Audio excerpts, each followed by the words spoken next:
Y'all heard it. We are survivors.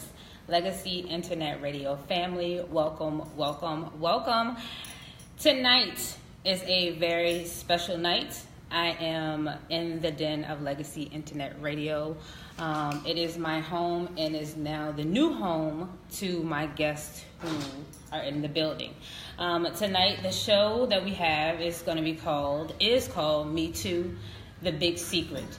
I know that we've heard a lot of things in the news recently about, let's just go to Hollywood, about the Weinstein man, but the sexual assault and abuse against many women and others who have been coming out here lately as well. And they started a movement, one particular actress, she came out with the hashtag Metoo. Because she felt like that any woman who had experienced that, woman or man who has experienced that, to use that hashtag. A lot of us, I'm sure, did not know, which I did not know, that it was actually started by a black woman. Her name is Tarana Burke. She actually started it back on Facebook.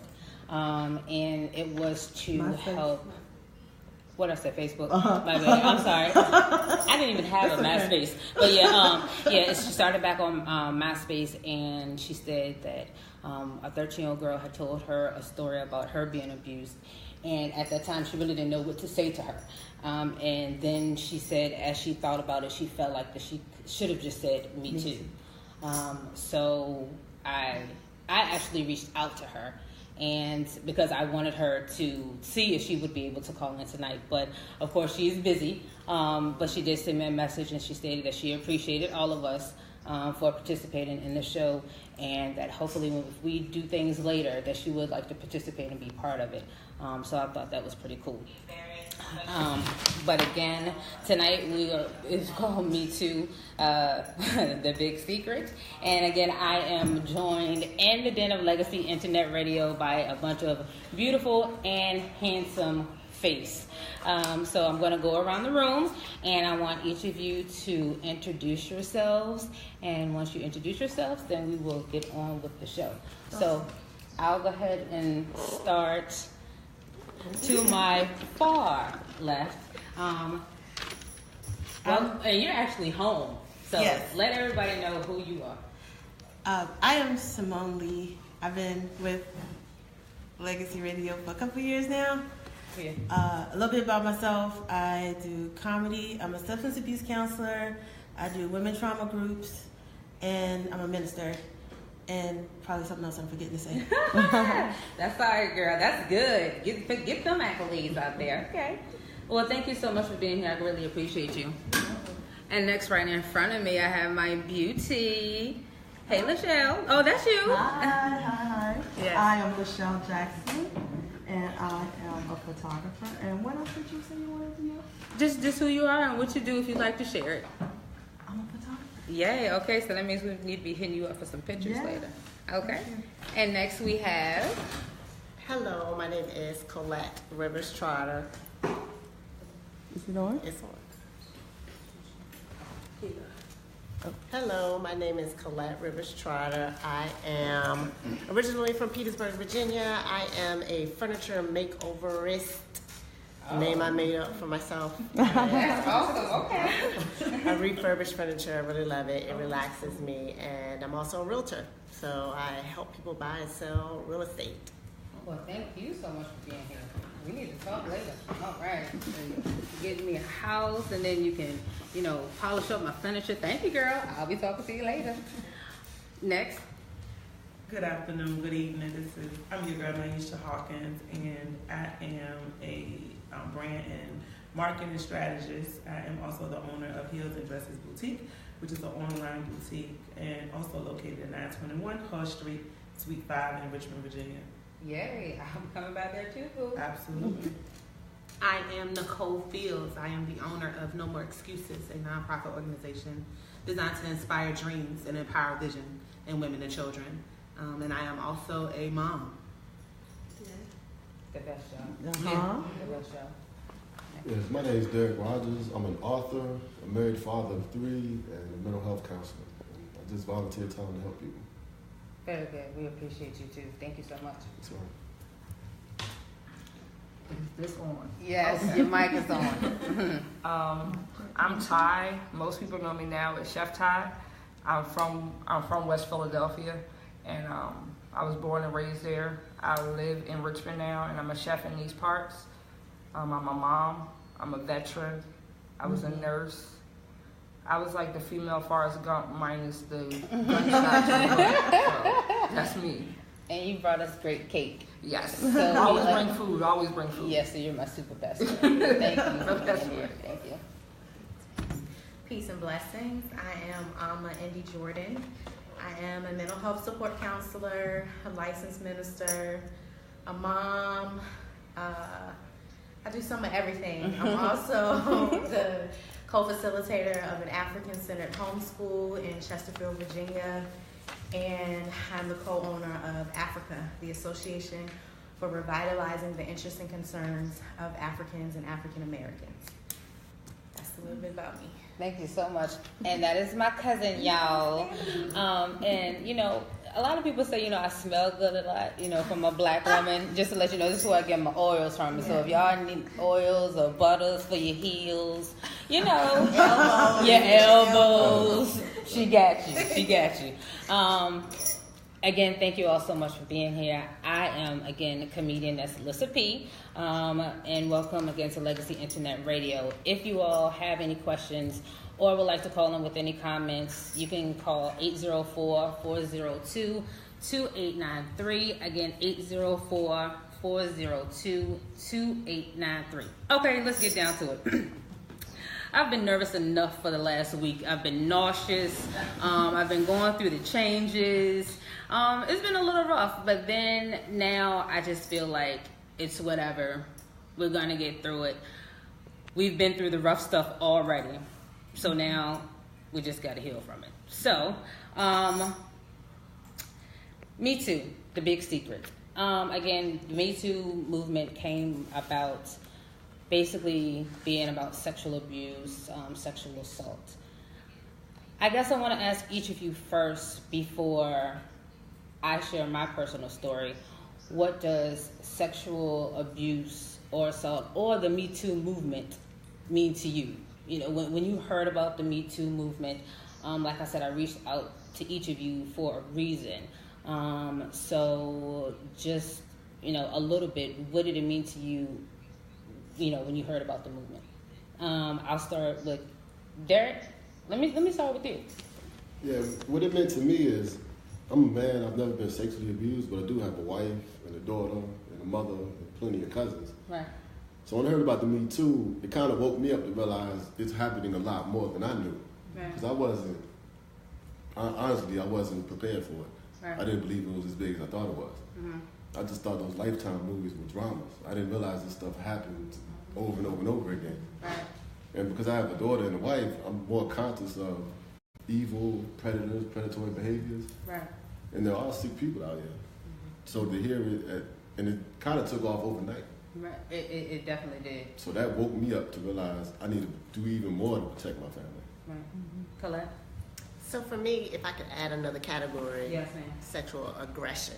Okay. Yes, ma'am. So when I started to see so many people use the hashtag #MeToo, and they may not necessarily have been a victim of assault or sexual abuse, but just sexual aggression that we experience, seems to be a part of the norm in our society right now. And particularly from a woman's perspective, it's as if you should just expect that. You should expect to be considered an object. You should expect to be touched. And it's, you know, a lot of men feel like it's their right to do that. And I guess maybe naively I felt like it doesn't happen as pervasively as it does, but it's everywhere. It's everywhere. Yeah. Yes, ma'am. Jackie?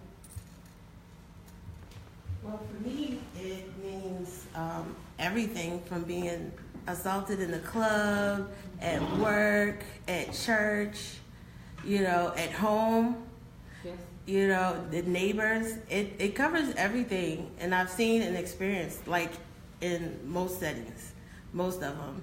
You know, like, even in high school and middle school. It was terrible. Yeah. Like I was scared to go in the hallways by myself. In middle school. Middle school. Hmm. Elementary school. Nicole. Yes. So mine is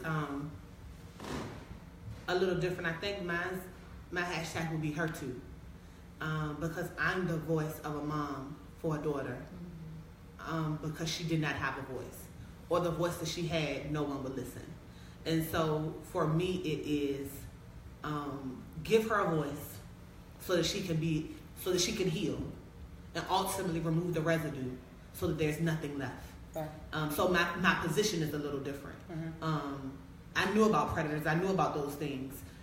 I think mine was more so I trusted family, and it could not happen to me that way. Mm-hmm. If that makes sense. You know, you always are concerned about the people around you. Right. However, the people that you allow or you take care of to do this and bring harm to someone else that you also love and take care of.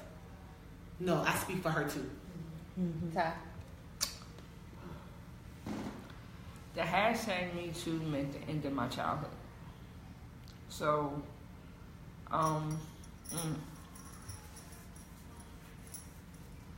when I heard it and when I saw it on somebody else's page, I wrote about it on mine, and a young lady took it and put her name at the bottom, and I had to go in her inbox and tell her.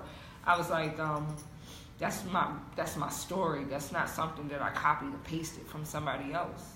So I'm glad it helped you, but just, be mindful when you copy and paste things.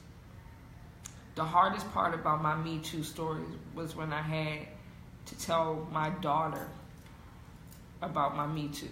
Mm-hmm. That was hard for me because I didn't want my children to look at me as anything less than. Yes. Because in your children's eyes, you're everything. Yes. And a blemish on anything that you have going on, it was an eye-opening experience for me. But my Me Too was basically the end of my childhood, the end of my innocence. Maisha? Not Me Too, but to empathize with you, because we've had some conversation about your Me Too, some hard conversations, some moment of standing in your truth. And so I think to have a transparent moment, back then when we discussed it, when we talked about it, not to say that I was not equipped for it, but I'm better equipped for it now to support you. Yes. And to support my sister, Nicole, and to support every other woman that is in here, or every other woman that is out there that has a Me Too. And so when you can identify your areas of weaknesses and later to see them become your strength, Yes. I'm here in support Yes. of you. And I just want to say I respect you. I love you. I'm so proud of you. And and to you, Nikki, you know that I love you and I stand in everything with you. It's nothing that I wouldn't do for either of you or anybody that's in this room. So it's not my Me Too, but it's, as Nikki said, her too. And I support you. Thank you. And Nikki? I remember the night that I first started to see the hashtags on Facebook, and I got offline because Me Too and my story has followed me all throughout my life. Every area of development in my life, it has affected me. It has affected me as a wife in my first marriage. It affects me in my current marriage. It affects me as a mother, as a friend. And so when I first started to see it, I just didn't want to deal with it. I just didn't. And then after a few days, you're on Facebook, you just can't ignore it. And so when I finally, I decided not to share my story online because my abuse came from a family member. And not all of my elders in my family are fully aware of what occurred. So I chose not to share my story on Facebook because I felt like that was not the place. But what I did say was me too, us too, her too, you too, because what I saw was that hashtag was normalizing this situation for so many of us. And when I say normalize, a lot of times the victim carries the shame and the guilt. Mm-hmm. We are the ones who carry it all throughout our lives. Why did this happen to me? What was wrong with me? And I remember reading, I don't know where I saw it, but it says that in the Black community, we are quick to call a young girl fast, but we will ignore the pedophile or the molester that made her that way. And it made me think, you know, as a child, I remember people calling me fast. No one ever asked, how did this girl learn this stuff? Who taught her this? Why does she know this? No one ever. And it wasn't until my adolescence that my mom started to say, okay, look, you know, you boy crazy, you need to chill, you know, we're going to do this, we're going to do that. But it was never a what happened to you to get you to this place. Mm-hmm. And so seeing Me Too, in my opinion, is allowing us to say, sis, me too, you too, let's talk about this. Because a lot of the negative behaviors that we see in a lot of these girls, a lot of these young women, a lot of adult women, and ourselves, it comes from childhood sexual abuse. And that trauma affects us and it carries over into many areas of our lives. And so as a mental health support counselor, I see this in many communities and many homes that I go into. And so this hashtag is giving the voice to be able to say Me Too. I didn't deserve this. I didn't bring this on, but this happened to me. Help me get through this. Help me heal.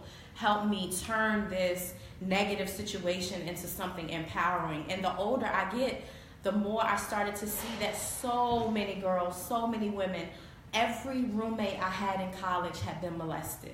Every single roommate from freshman year to my senior year. And we would sit in the room and we would pray and we would cry, and I just could not understand. And I would say, okay, I don't get why this happened to me, but I realize that I'm able to help other people because I'm working through it. And the work is not over. My husband will tell you there are still days that I cry to him and I say, my children think I'm crazy because I'm so protective of them. I don't let them go to people's homes. I don't let relatives watch them. If I can't watch my children, you're not going. And it makes them very upset. But that is how I have to be because a relative violated me. And like this sister right here says, once that violation occurs, your childhood is over. Mm-hmm. I remember my relative had us watching pornography at 4 and 5 years old. When you think about how psychotic that is, a 4 and a 5-year-old sitting down watching pornography, that doesn't make sense. Mm-hmm. But once you put that in a child's mind, it is there, and you can't take it back. You can't erase it. And so I'm grateful for the hashtag. I'm grateful for this opportunity to sit and speak because so many of us are suffering in silence. And that family secret, we don't want to talk about the pedophiles and the molesters. We have to give, like you said, sis, our children, our daughters, our nieces a voice. Because if not, those generational things will continue to occur. Because what I realized, I have forgiven my molester, but I understand that somebody molested her.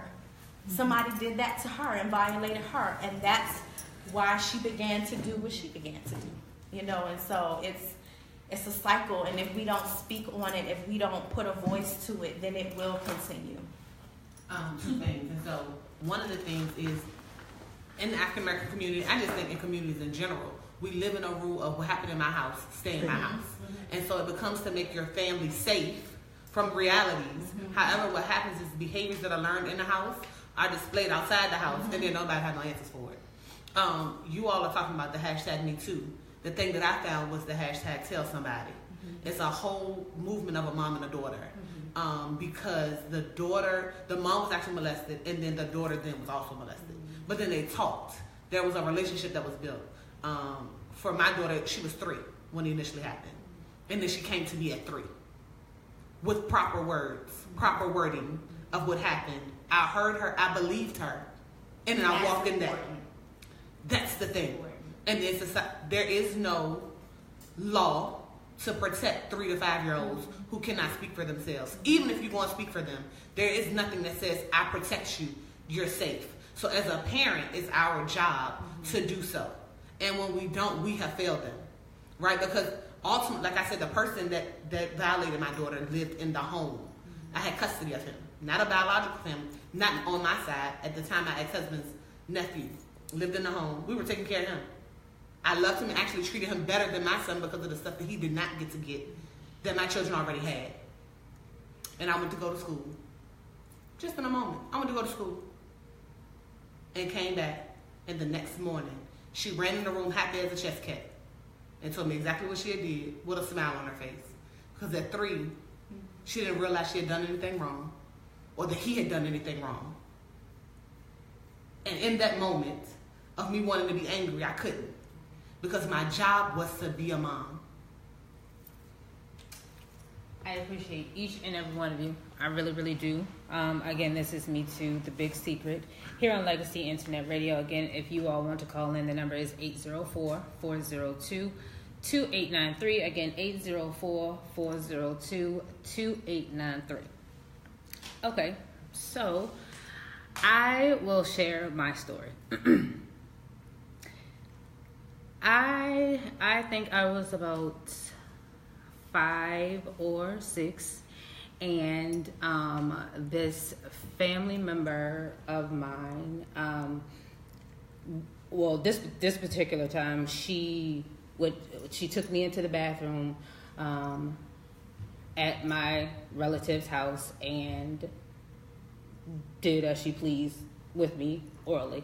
And another time, she tried to get me to do it to her, but I vaguely remember that, and I really don't think that happened. So, I really try to block that part out. And I dealt with that for a long, long time. Being very hyper through school, always getting phone calls, Melissa's entertaining, Melissa's talking, she's not paying attention. Of course, they tried to put me on Ritalin. They told my mom I need to see somebody because something was wrong. In class, I would get tests, and I would look away and mark answers, circle, because I just wasn't paying attention, because if my mind rests, I would just think too much. Went through school. Of course, I made it through school because I had to, because my mama beat me. So had to still had to keep the grades up. And then probably when I turned about 14, something just told me to tell my mom. And where I live, in my family home, it's a small home, but if you walk through my front door, there's a hallway, and in the hallway right there is a mirror, and my mom always fixed her hair in that mirror, and right beside the mirror it's like the bathroom. So I was in the bathroom, and at that time, something just said, just tell her. We were at home alone. There was no one there but me and her. She was fixing her hair, and I was so ashamed. It's like,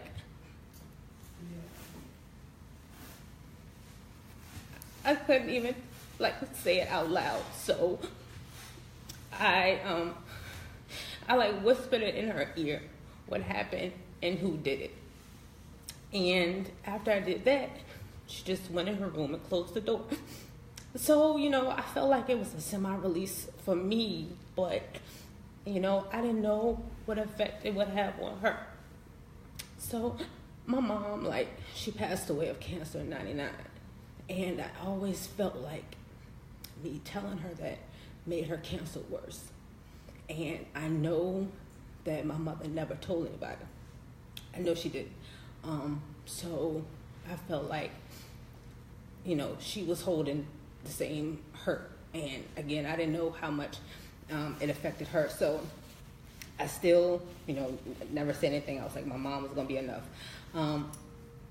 Then later on, honestly, maybe 2 years ago.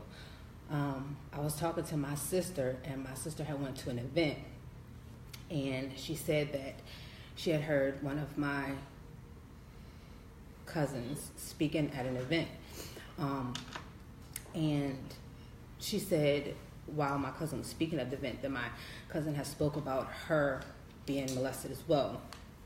And she stated that it was by a family member. So as my sister is telling me this, I'm really sitting there thinking, like, I automatically knew who it was, as far as who the person was. So my sister was like, I bet you it was one of the uncles who did it. So I'm like, who knows? So my sister, she was like, and you better not say anything to, this person who was speaking at the event. I said, okay. As soon as I got in my car, I called my cousin, and I asked her what was she doing, and I went to her house. So went to her house, and after I had my greetings or whatever, I asked her, could I talk to her outside? Pulled her outside, and I told her what my sister said, that she heard her speaking at an event, and the only thing I could say to her was, we don't have to talk about it, but I just want to let you know that you're not by yourself. Again, we don't have to talk about it right now, but I just want to let you know you're not by yourself. And she kind of looked at me like, okay. And then later on, she sent me a text message, and she was like, was it an aunt?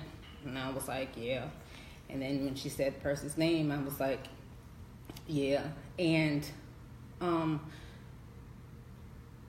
it wasn't relief, but in a way, it made me feel good, like I wasn't crazy, because I was like, okay, so now I'm really not by myself, but how is she okay and I'm still struggling, So, she told me she had went to counseling, and, she had prayed about it, and I'm like, well, can you connect me with the same Jesus, because mine's not listening. Like, seriously, I'm really struggling.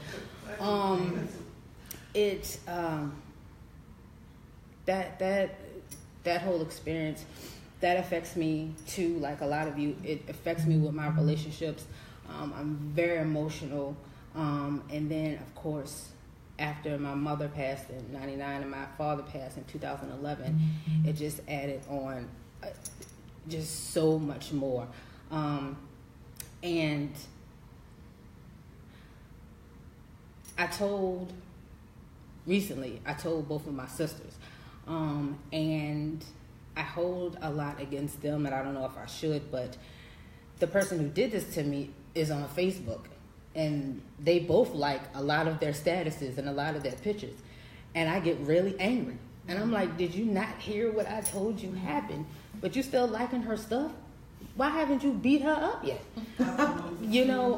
But it is almost like they, again, sweep it under the rug. So, my sister did call her, and of course she denied it. She said, I've never done anything like that. I've never touched a child. I've got a daughter myself. I have grandkids. And my sister's like, the only reason why she brought it up is because, another person said it as well.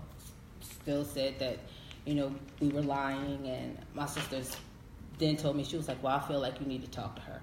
And I said, I don't feel that I can. Even though I was still around this person, even after that, through holidays and everything, still have to see this person. And then she had a child, and the only thing I could always do is look at her child and like, is it happening to you? But again, we live in a black family. We don't say nothing. So yeah, that's basically my story, and it hurts me a lot to see her smiling with her family and just enjoying herself, because I'm like, yo, I'm tore up. Seriously, like, and people who know me, and I'm surprised that I even have friends, and I will say that I probably don't have any, because my attitude is terrible. I am serious, and talking about in a mood, and I'll even share this, and at this point I'm just open, but it got so bad when I was at home by myself. I actually had to take myself to Tucker's. I actually had a breakdown in the middle of my living room. I called the Tucker's Pavilion and I said, what do you all do for somebody who was going crazy? I was like, what am I supposed to do? And, they're telling me, just come down. Do you have somebody who can bring you? And I was like, no, I don't know what I'm going to do to myself. I'm just telling you now. And, she talked to me for a while. And, I did go there. They talked to me. They evaluated me. And at that point, they were like, okay, well, we want to keep you for 7 days. I'm still, just so upset. Now, let me tell y'all something right now. If you all really want to test somebody's crazy, tell it you taking them to Tuckers. Because I'm telling you right now, once the doors close, that's going to let you know. If they call you from that little phone, they tell you who you accept, just like you in jail. That means they are not crazy. Because Tuckers is not the way you want to be. But we do have a call. Let me see. Legacy. I hear the feedback. Oh, can you turn your radio down, please? Is this Derek? Hello? Can you turn your radio down? Oh, thanks so much. Welcome to Legacy Internet Radio. Metoo, the big secret. Who am I speaking with? This is Derek Dixon. Hey, Derek. How are you?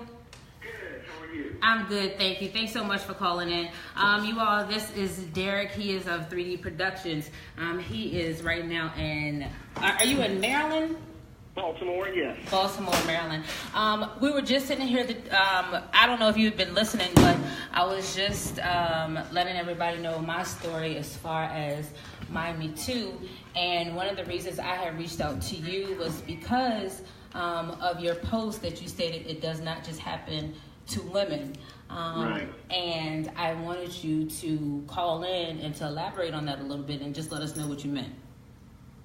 Yeah, I because there's so many times that it's sad, that men don't open up to sexual abuse that happens to them, because the fact that we're supposed to be men, we might have misinterpreted. We don't talk about it. So I thought it's important that, men don't be afraid to say that, yeah, hey, me too, this has happened. And it's out there. And I think it's sad when we don't open up, when we don't say things, because the person that did it to you is going to get away with it, and they're going to continue to do it to other people. Right. And I don't understand these boys that lately it's a lot of stuff has been coming up, with the actors and stuff in the entertainment industry lately. Yes. Of how this has happened with these boys, and they've gone on for years of not saying anything. Right. And the thing is that by you not saying anything and stopping it, then it's just continued. It's just moved from you to the next person. Right. Now, Derek, let me ask you. Now, as far as men, that's because, or why do you feel? Because, of course, some of us know that men are brought up to be a man. You're not supposed to cry. Right. So how are they supposed to open up? How do you feel like it would be easier for them? You have to find that person that you trust, that you can go to, that you can confide in. If it's not your mother, your father, you have to find your close friend, someone that you can trust, and say, hey, I just need to talk to you about something that happened. Did I think of it the wrong way or whatever? Bring it out where it's a question, and then, but you got to open up to somebody. If you've got to get to your close friend, you got to get to your pastor, you got to get to, eventually it's got to get to your family, because you need a support system. And if you don't have that support system, then, then that's when it becomes hard. Because I remember it did happen to me on my job. Okay. And I moved from Houston, I moved to Denver, and I was working for the airlines. Mm-hmm. And I took this management job. And I remember when I woke up the next morning to go to work, I noticed that there was flowers on my car. There was like a note on my car. Wow. I'm like, what in the world is this? Wow. You know, who sent this to me? And no name, no nothing. Go to work. This particular gentleman would like buy me lunch and everything, and I'm not thinking anything of it. Well, then he just finally said, you know, he groped me and finally said that he would like to get with me. And I literally just, like they say, I literally just froze, because I'm like, what in the world just happened? So I sat on it for a little bit, because I think I was more shocked that I realized you were following me. Right. You were following me to my house. You knew where I lived, everything. So I did go to management, and I finally told them what had happened, because it was like I said, the more so fact that this person was following me. Right. Now their response was, and this is why it's hard also for people to go and speak about it or say something. Their response was, well, that's how he acts sometimes. Yes. Yeah. And I'm like, but that's not how he's supposed to act with me. That's not how he's supposed to act in the workplace. This man is following me to find out where I live. I don't just give everybody my address and everything. I just came here. I just moved here. And this is, you know, my welcome from your upper management staff. But they brushed it off where, you know, oh, had to be called into management. He's in there crying and boo-hooing, and they're all consoling him. Wow. And I'm like, wow. So I'm the victim, but now he's the victim because I came forward and said this. Now, Derek, what was the final result in that? I didn't hear you. What was the final result in that? What happened to that individual? What was the final result in that? He still was there. He still worked there. And, you know, basically they gave him the option to move to another area or asked me if I wanted to move to another area. And I'm like, no, I'm not moving to another area. I'm not moving. He needs, because if I would have done this, I would have been fired. Yes. Yeah. So because of the fact that, you know, he wasn't even at the company longer than me, but the fact that he was in that position right. and based in that city longer than me, they felt like, oh, well, they knew him. Right, and that's something. Now, Derek, one of our guests, they have a question for you or a comment. Nicole? It's more so a comment. One of the other things is, he said, one of the things says, tell somebody. You know, that was my big thing at the beginning. The catch is after you tell them, then what? You know, if there is no plan. So I told somebody, now they're blaming me. The finger's back pointed. It's the now what? It's not really a process in place of how you handle sexual assault, period, across the board. Right. Sexual violence at all across the board to make you safe. That's why people don't come forward. It's not safe to come forward. If I'm already ashamed, right. If I'm already guilty, if I already feel like my word isn't enough, no one's going to believe me. That's the process in my mind. And then after it happens, that's actually what happens. Right. Nobody believes me. My word doesn't matter. My voice isn't heard. Mm-hmm. Then why do I say anything? Right. Right. Because ultimately, the healing that you want to happen is not going to happen without a plan. The question is, what does a plan look like? After I've told my support system, or the one person I think is going to trust me.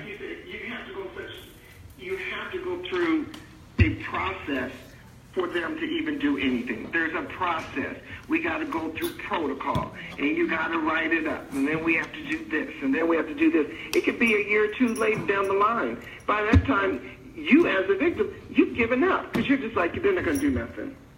Right. And that's why they have that process, because they just want to slowly sweep it underneath the rug. They don't want to have to deal with it. So they put you through all of this, so that way you either forget it or either you leave, they leave, something. But that process time, it makes it the companies. It's their way of alleviating the situation, and hopefully it'll just disappear. Right. Now, let me ask you, and again, you don't have to answer this if you don't want to, but have you encountered any other, as far as on the job or outside of the job? Yeah, I was actually sexually abused by a doctor, and I was probably in my early teens, so I probably was about 12 or so.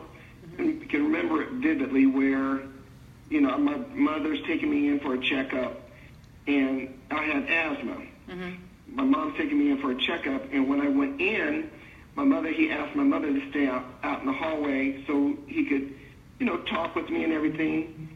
And the next thing he's asking me to undress and take off all my clothes. And I'm thinking as a 12-year-old, okay, this must be normal. And here I am just sitting on the table, and he actually is telling me, okay, show me where you're having problems breathing. Now I'm sitting on the table with no clothes on. Now he's touching me different places, asking me, does it hurt here, does it hurt here? Again, I'm there for an asthma attack. I know my mom is out in the hallway. I'm so petrified, I can't even, yell or scream or anything. I stood there like, what, as a 12-year-old, what's going on? I don't understand this. And why is this man, this doctor who I'm supposed to trust, doing this to me? So it was, and I never got in the car and told my mom what happened because I thought she would be upset with me. Wow. Yeah. I thought she would be upset with me that, not to say that I did something, but that it happened. So in my mindset, I probably thought I did something, and if I told her, I would get in trouble. Now, did you ever tell your mom? When I got a lot older, I did. And how did she react? I actually sat down and talked to my whole family and told them what happened. And how did your mom react? She was devastated. She was devastated, and she was like, "Why didn't you tell me when this happened?" And I was like, "I didn't know how. I didn't know what to say. I didn't know, what this was. So I couldn't call it anything because I didn't know that at that point, at 12 years old, we didn't grow up talking about sexual abuse, being molested, and things like that. I grew up in a rural area where everybody knew everybody. So this wasn't something that you sat down and have a conversation with. So I didn't know how to have that dialogue to tell her. Right. I thought, okay, I don't know what this is. I don't know why I'm doing this, but I'm supposed to trust this person because he's my doctor. He's an adult, and I'm a child. Right. Stay in the child's place. Mm-hmm. And finally when I told her, when I would hear things, I finally told my mother, I told actually my whole family, and they were just devastated. They were devastated, and they treated it like it happened the day I told them. Yeah, pretty much. Yeah. Because they were like, I can't believe this happened to you. And I said, yeah. And because I grew up really like a little goody two-shoes. I didn't do anything. My mom said be home at 7 o'clock. I was home at 6:59. I was just that type of kid. Wow. But so when she heard that happened to me, and then she took a lot of the blame, like, why wasn't I in there with you, and what should I have done different? So she was trying to figure out what could she have done, and she cried for days actually, wondering what she should have done differently for that to not happen. Right. And Derek, again, I thank you so much for calling in. But let me ask you, how are you feeling now? How are you doing? Once I talked about it, I finally got over it. I finally felt like it was that was my healing process. Mm-hmm. I held on to it for a long time, and for a long time, I hated men. Yeah. I couldn't stand the smell of them. Yes. I couldn't stand them to touch me. Yeah. I didn't join. We'd be in church. I didn't join the men's groups. I didn't do this. I didn't do that. So I was always surrounded myself with a bunch of women. Yeah. And I always with a bunch of women. Well, then the guys look at you because you don't want to hang out with them, that something's wrong with you. Right. And, you know, they question your sexuality and things like that. So, and I had to wonder, what is it? What is it that, because I had suppressed it. It was didn't, you know, it was in the back of my mind now. Mm-hmm. But I realized, okay, what is this? Why can't I trust men? But I could not stand, literally, just the smell of them, or someone to come up and hug me made me sick to my stomach. Yeah. And I finally realized, you know, what it was that was holding me back, that I had me bound. And I finally talked about it. I finally would, when like this here, when women or someone talks to me, I say, it's not just about women. There's men out there that this has happened, and by me giving a voice to it, hopefully more men would speak up and say, yes, this has happened to me as a little boy or as a man. And so, you know, it has really helped me to process what happened and to move on. But when I see it, I feel like I have to say something about it. Because I just don't want it. I adopted 3 boys. Mm-hmm. I would be devastated if I heard that happen to my child. Yes. And like I can remember one day my son came home. He's autistic. And he said, I noticed something was different about his pants. And I don't know what, I can't even remember what it was, but I said, why is your pants like that? And he said, the teacher, he came in the bathroom and helped me put my pants on. Now, my son is autistic and fully functional. I jumped in my car and went to that school. Because I'm like, why is this man in the locker room with my son putting on his pants? Wow. And he was in middle school.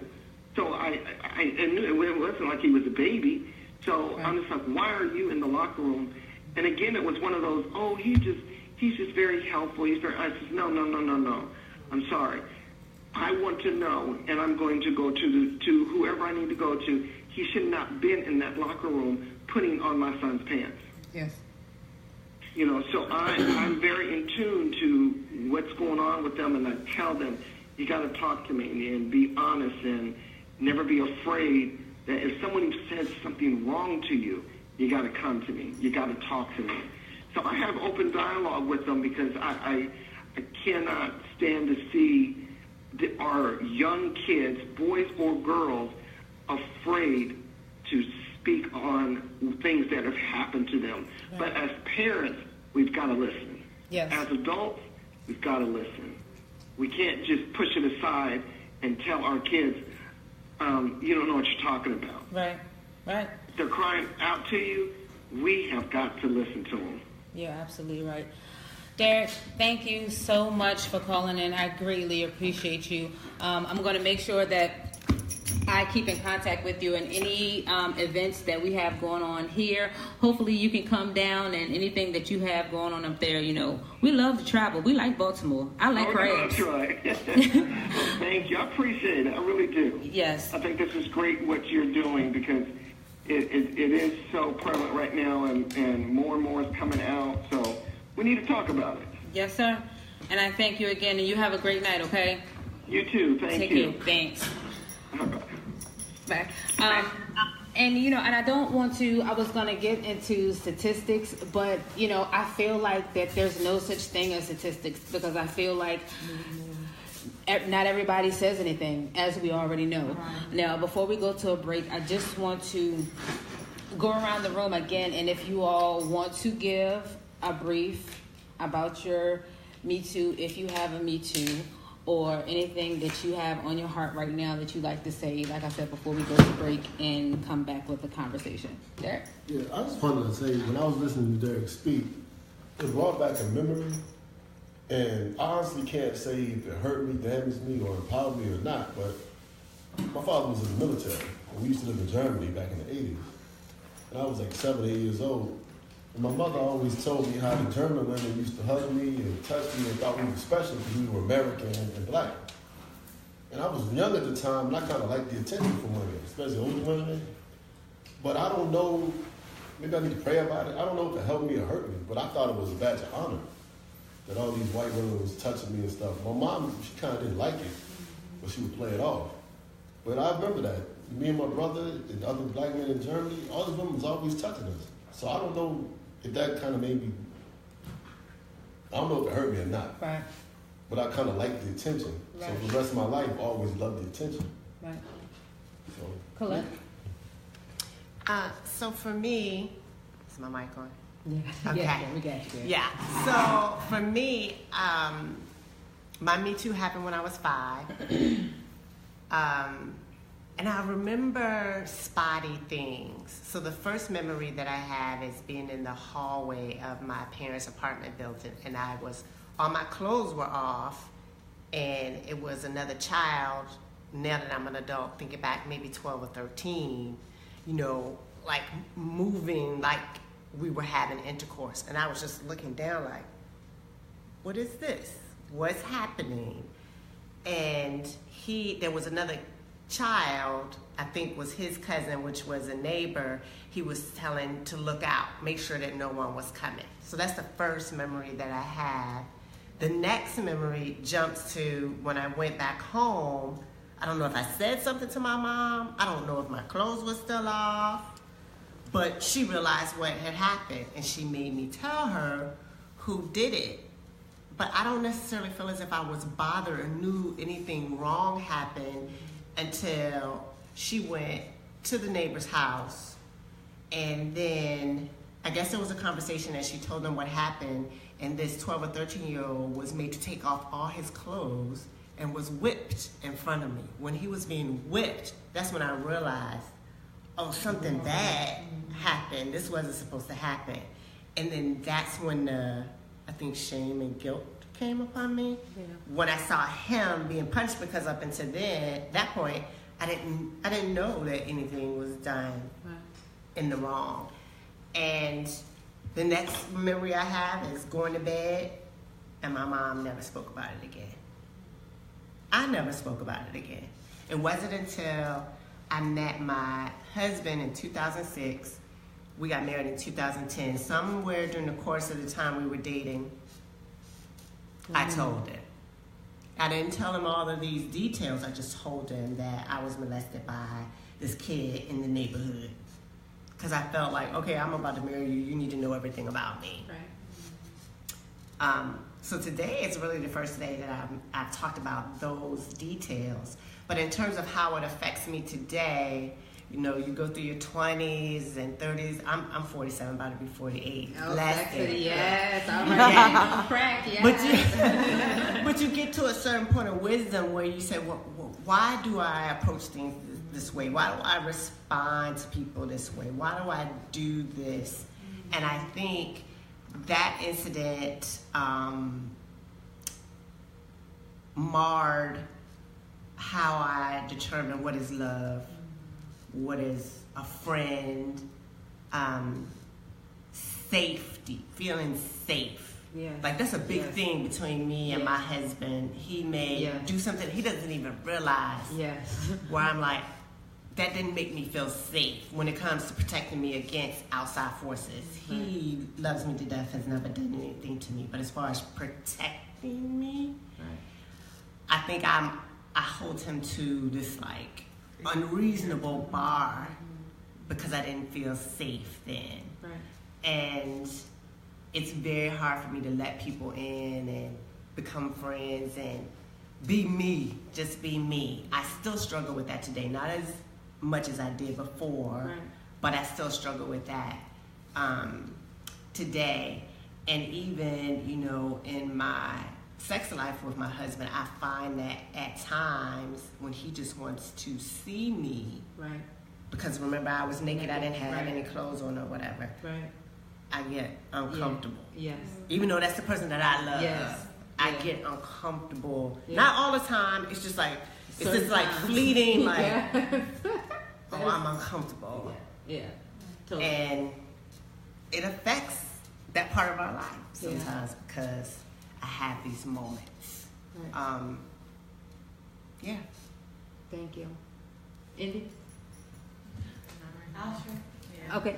First, let me say, I guess who just walked in the room, Miss Kia. Thank you so much for being here. Now, again, Kia, she's a fitness instructor, so if we need to get our workout on later or tomorrow to work all of this off, Kia can lead us. So please, yes, thank you so much. Please share, honey. Okay, so there's two, well, I've had multiple occasions. Flip your switch up, honey. Yes, sorry. Thank you. Okay. I've had multiple occasions, but there's two that really stood out. The first time it happened, I was 11, and I've always been like curvy and developed early, so to speak.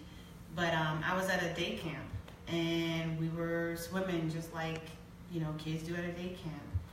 And I had on a bathing suit, and I went in the pool, and next thing I know, it's like sharks came. It was like teenage boys, or maybe they were my age, I can't remember, but they were a lot taller and stronger than me, and they just came from every direction. They was like, get her, and so they began to like, tug on my suit, touch me in inappropriate places, and just, grab on me. And even though like I fought back and I, was very vocal about it, it was adults there, and no one did anything.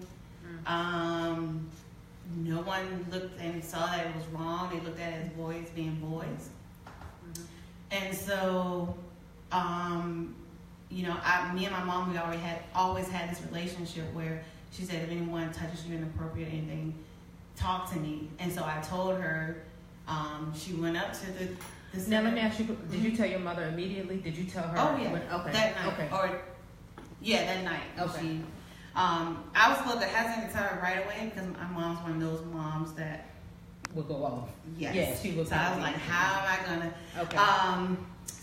But even with my mom telling the counselors and them talking to them, I still didn't feel safe, so I didn't swim anymore.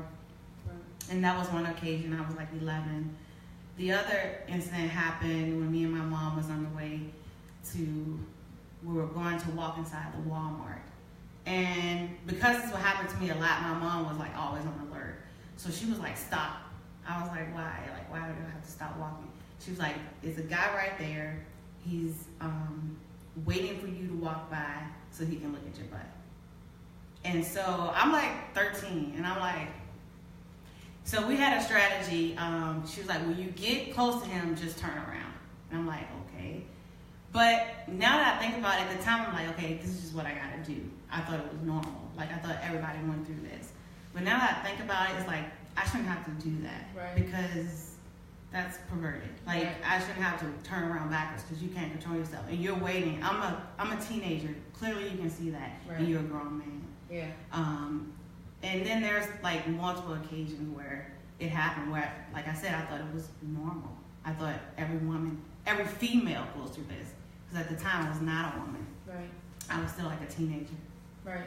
So in listening to that, it actually did affect your mom, even though your mom said come to her and tell her. It affected because now you have to turn a certain way. You got to stop. She's on the alert all the time, and that's why I said I commend parents because I don't have children myself. I have a niece and nephews, and I don't see how you all do it. I just have to trust people, just to trust human beings.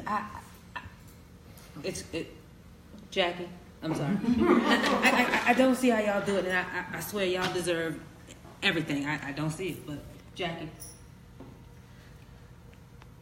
Well, I don't know which ones to share. I think some of my early memories was there was this older kid that lived one street over. He was like a drug dealer. Everybody was afraid of him. But at 11 in middle school, I was in 6th, he was in 8th. Like, if I had to go to the bathroom in school, I would be terrified to go. Or then if I had to go, I'm peeking around corners because it felt like no matter when I went, he was there and he'd just walk up and grab my butt. You know, I'm like sneaking through hallways, trying just to make it to the bathroom at 11. You know, and then even I remember I went to the club with my friends, and it was the first time I ever wore a skirt. I hated wearing skirts, and I couldn't remember why.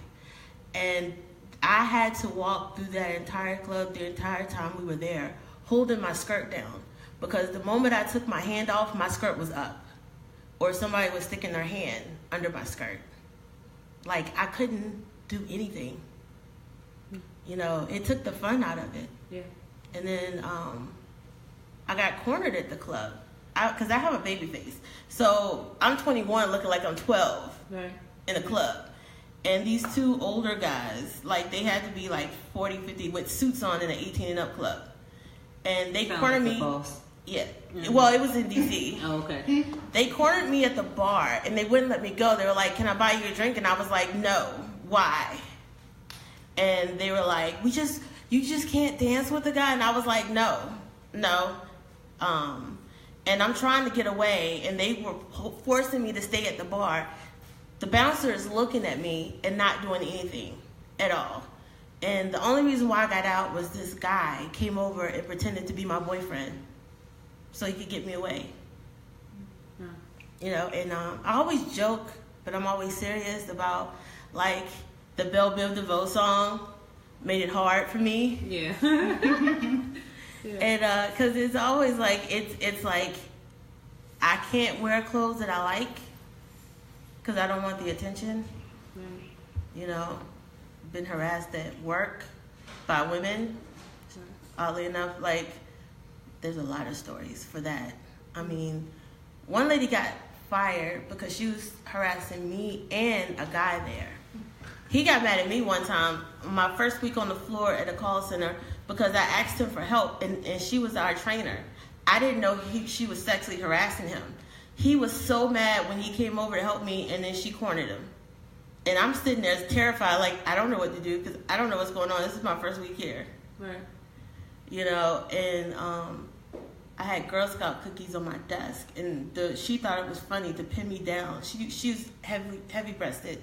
And she pins me down so that I can't breathe. Like, I had bruises on my ribs. That's how hard she pushed me down. And she was laughing the whole time and, like, rubbing, and just so she could get and grab the cookies, and thought it was the funniest thing. But everybody turned her in for me. And she ended up getting fired not too long after that, because they had the story, like, between his stuff and then my stuff. Right. They fired her. Good. But yeah. Very good. Okay. Before we continue, we're going to go ahead and take a quick break. You all listening to Legacy Internet Radio, Metoo, The Big Secret. Again, if you all want to call in at 804-402-2893 to join in the conversation and the discussion, please feel free. Again, 804-402-2893, and we will be back in a second.